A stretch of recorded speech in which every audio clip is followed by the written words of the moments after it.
कल्याण डोंबिवली महानगरपालिकेमध्ये जवळपास शिवसेनेचा महापौर बसणार हे निश्चित झालेलं आहे। मात्र मनसेनी पाठिंबा शिवसेनेला दिल्यानंतर मोठ्या चर्चेचा विषय बनलेला आहे। नेमकं मनसेचं पाठिंबा देण्याचं काय कारण आहे हे जाणून घेण्यासाठी आपल्यासोबत मनसे नेते राजू पाटील आहेत। काय सांगाल सर, ज्या पद्धतीने चर्चा होत्या, याआधी आपण शिवसेनेवरती टीका केलेली, पिता पुत्रांच्या विरोधात युटर्न झालेला आहे आणि आपण कुठेतरी शिवसेनेला पाठिंबा दिलेत, वेगवेगळ्या टीका आपल्यावरती होत आहेत, काय सांगाल? नाही, कसं आहे, इलेक्शनला समोरासमोर एकमेकाचे लढलो, टीका टिप्पण्या तरी होतच राहणार, तो त्या राजकारणाचा आणि त्या परिस्थितीचा भाग असतो। परंतु एकंदरीतच KDMCमध्ये जो राजकारण चालू होता, तुम्ही पहिले बघितलं असेल की पक्ष पहिले फोडा, ॲक्च्युली पॅनल फॉर्मेशनपासून सुरू झालेला हा राजकारण, पक्षातले पदाधिकारी फोडा, बिनविरोध करायला त्यांना दबाव आणा, कोणाला पैसे द्या, कोणाला अजून काय अडकवा, हे सर्व सुरू असताना जो कल्याण डोंबिवलीचं नाव खराब झाला, त्यानंतर BJPचे 50 आले, शिवसेनेचे 53 आले, 103चं पाचवी बहुमत त्यांच्याकडे होतं। असं असतानाही BJPच्या लोकांकडनं आमच्या लोकांना नंतर आमच्या नगरसेवकांना फोन यायला लागले की तुम्ही आमच्यात या, पाठिंब्यासाठी नाही, आमच्यात या। त्यानंतर शिंदे गटाने 2 UBTचे काही नगरसेवक नेल्याच्या बातम्या कानावर आल्या। अशा वेळेस मी सावध होऊन माझ्या नगरसेवकांना काय या लोकांनी दबाव टाकून किंवा काय आमिष दाखवून फोडू नये यासाठी एक काळजी म्हणून बाजूला घेऊन गेलो। त्यानंतर समजलं की यांना एवढं बहुमत मिळालं असून सुद्धा यांना स्वतःचा महापौर स्वबळावर बसवायचे। मग अशा वेळेस समजा परत तेच आमच्या शहरात घडणार असेल, फोडाफोडीचं राजकारण घडणार असेल, तर हे मला कुठेतरी थांबवायचं होतं। खूप झालं हे, कारण तुमच्याकडे जर 103चा आकडा आहे तर तुम्ही आपसात बसवायला पाहिजे होता। दुसऱ्यांच्या पक्षाला अजून किती हावरटगिरी करणार त्या अनुषंगाने, आणि माझ्या पक्षाचं काय म्हणजे यांनी अजून काही नगरसेवक फोडले किंवा काय केलं तरी सावधगिरी म्हणून फक्त आणि फक्त माझा पक्ष आणि त्या लोकांचं हित यासाठी मी हा पाऊल उचलला।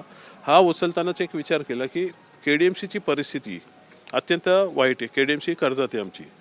मग अशा वेळेस माझे 5 नगरसेवक आणि माझे दुसरे पदाधिकारी जे मशाल चिन्हावर निवडून आले, ते कुठनं निधी आणणार, किंवा जो नगरसेवक म्हणून 20 लाखाचा निधी मिळतो तो त्या पॅनलमध्ये कसे वापरणार?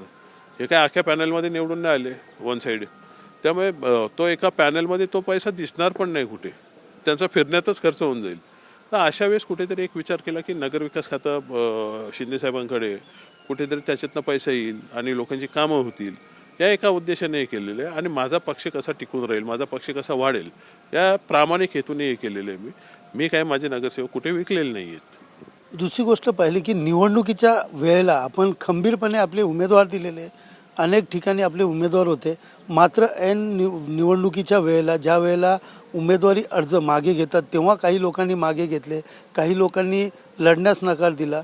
नेमकं त्यांच्यावरती काय? आणि काही लोकांनी तर भाजपमध्ये रवींद्र चव्हाण यांच्या उपस्थितीत पक्षप्रवेशही देखील केला, त्या सगळ्या गोष्टी मी सांगतो ना की हा जो गलिच्छ प्रकार चालू होता की एकतर पैसा द्या किंवा दम द्या किंवा त्यांच्या घरवाल्यांना बसून ठेवा, ह्याला लोक कंटाळली। शेवटी बघा, हे आमचे जी तिकीटं दिलेली किंवा ज्यांना उभे केले उमेदवार म्हणून, हे सामान्य घरातली लोक आहेत, त्या कुठल्या शेठचे किंवा भाईचे नातेवाईक नाही आहेत।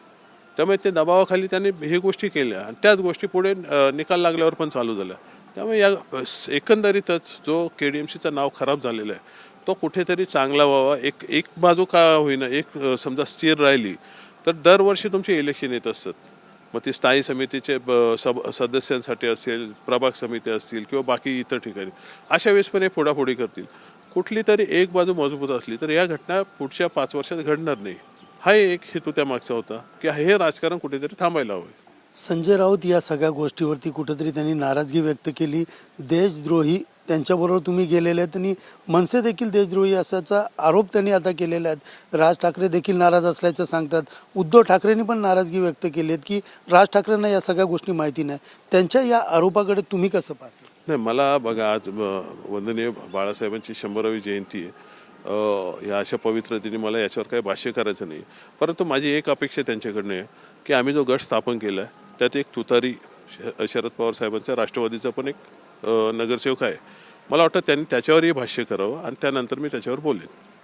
तुमचे नगरसेवक ज्या पद्धतीने पाठिंबा दिला आहे, आमच्याबरोबर मैत्री करायची नाही, पाठीत खंजीर खूप असला आहे आणि तुम्ही तिकडे गेलेत, अशा प्रकारचं वक्तव्य देखील करतात. म्हणजे कुठेतरी दोन भावामध्ये तडा घालण्याचं काम केलेल्याचा पण आरोप केला. नाही नाही, बघा मी काय केलंय काय नाही केलं ते माझ्या साहेबांना कल्पना दिली मी नंतर. आणि जे झालंय गोष्टी ती कुठेतरी पक्ष हितासाठी पक्ष वाचवण्यासाठी केलं हे त्यांना कळलेलं आहे. त्यामुळे मला नाही वाटत माझ्या साहेबांना असं वाटेल. बाकी दुनियेला काय वाटतं त्याचा मला काहीच फरक नाही पडत. माझ्या साहेबांचा माझ्यावर जोपर्यंत विश्वास आहे तोपर्यंत मी ठाम आहे. म्हणजे या विषयावर राज ठाकरे यांना तुम्ही या सगळ्या गोष्टी सांगितलेल्या आहेत, त्यांनी काय सांगितलं नेमकं, की ज्या पद्धतीने आता आपण दोन्ही भाऊ मराठी लोकांचे मतं आपण घेतोय, तर मराठी लोक देखील या ठिकाणी महाराष्ट्रातील नाराज होतील, या सगळ्या गोष्टीकडे त्यांनी पाहिलेलं आहे का आणि विचार केलेला आहे? नाही, खरं तर आम्ही जेव्हा निवडणुकीला सामोरे गेलो तेव्हा ह्याच मराठी बांधवांच्या जीवावर आम्ही निवडणुका लढलो की कुठेतरी हे दोन बंधू एकत्र आलेत, आम्हाला चांगल्या सीट येतील, परंतु ते आल्या नाहीत. आणि अशा वेळेस काय करायला पाहिजे ते मराठी माणसाने पण एकदा आम्हाला सांगावं की तुम्ही मतं दिलीत त्याचा आदर आम्ही ठेवला, यापुढेही ठेवणार.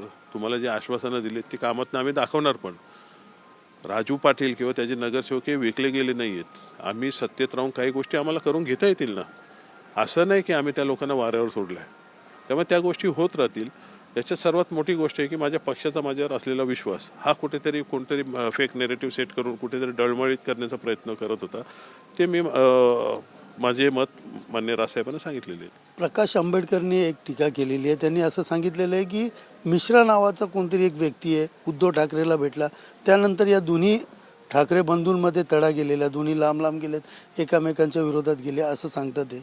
नाही नाही, मला याच्याबद्दल काही कल्पना नाही आहे. प्रकाशजी काय बोलले तेही मला माहीत नाही, त्यामुळे त्याच्यावर मी भाष्य करू इच्छितो. राज ठाकरे यांनी एक ट्विट केलेलं आहे, लवचिकपण आम्ही स्वार्थासाठी कुठलेही नेलं नाही.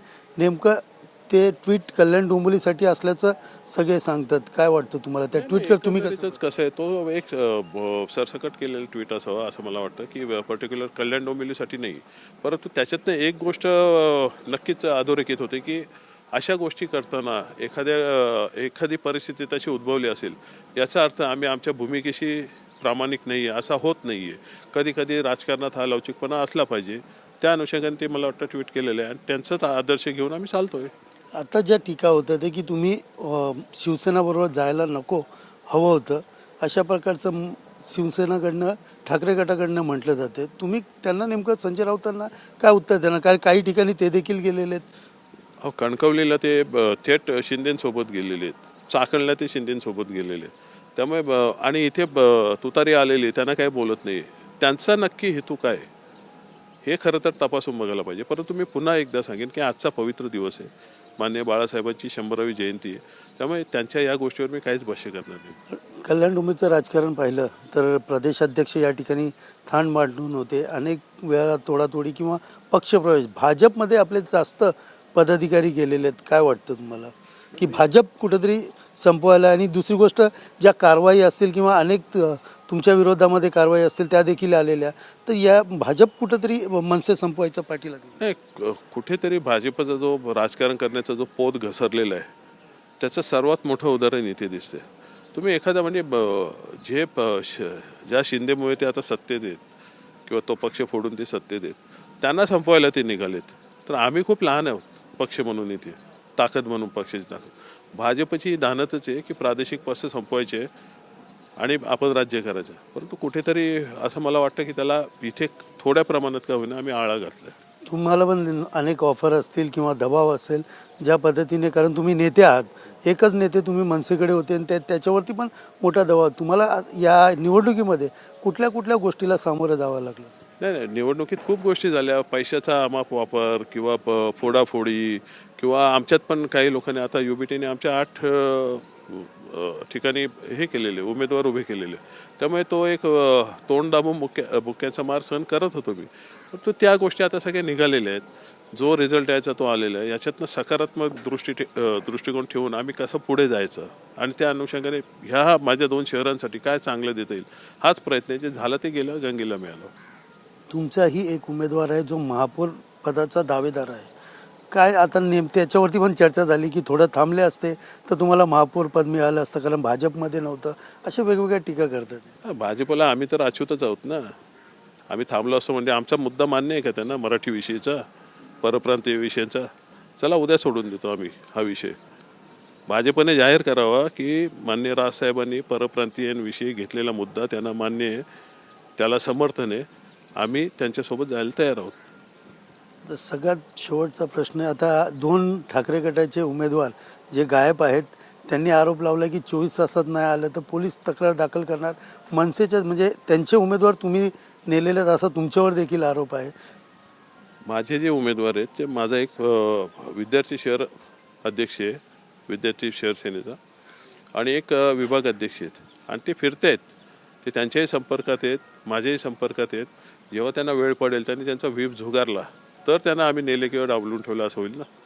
ती परिस्थिती येईल तेव्हा बघू, तेव्हा आरोप होतील त्याला उत्तर देऊ, परंतु आता ते फिरत आहेत सगळे. आता तिन्ही नेते म्हणजे महायुतीच्या जवळपास तुम्ही जवळच आहेत, कारण एकनाथ शिंदे यांच्याबरोबर तुम्ही गट स्थापन केलेले आहेत. महापौर पदासाठी त्यांचं जवळपास निश्चित झालं. काय जागा आपल्याला देणार आहेत आणि या सर्व संदर्भात आता रवींद्र चव्हाण यांच्याशी काय तुमची बोलीचाली झाली आहे का, याविषयी माहिती दिली आहेत का काय? त्यांच्याशी बोलणं व्हायचा प्रश्नच उद्भवत नाही, कारण आम्ही जी आघाडी केलेली त्याच्यात शिवसेना, शिंदे, मनसे आणि पवारसाहेबांची राष्ट्रवादी हे 3 घटक आम्ही एकत्र जाऊन ते सरकार स्थापनेत आम्ही सामील होतो.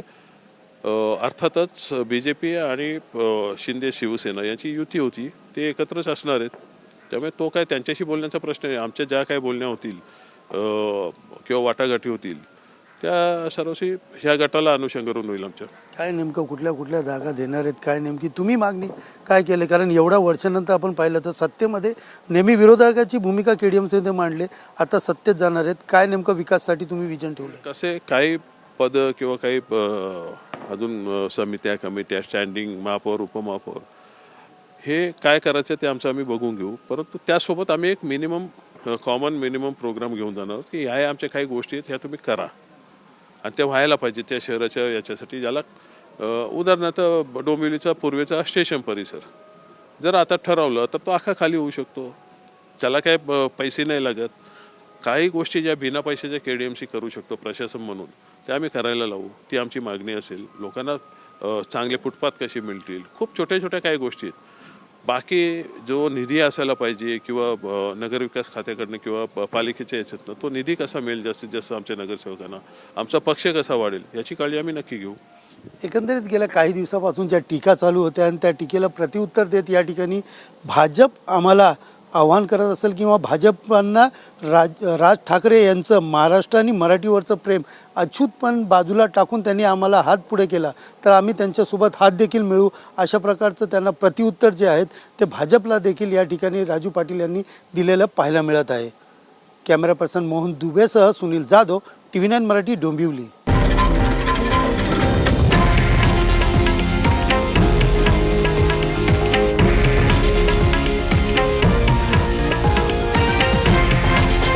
हे आहे देशातील नंबर 1 न्यूज नेटवर्क आणि आपण पाहत आहात TV9 मराठी, एकमेव.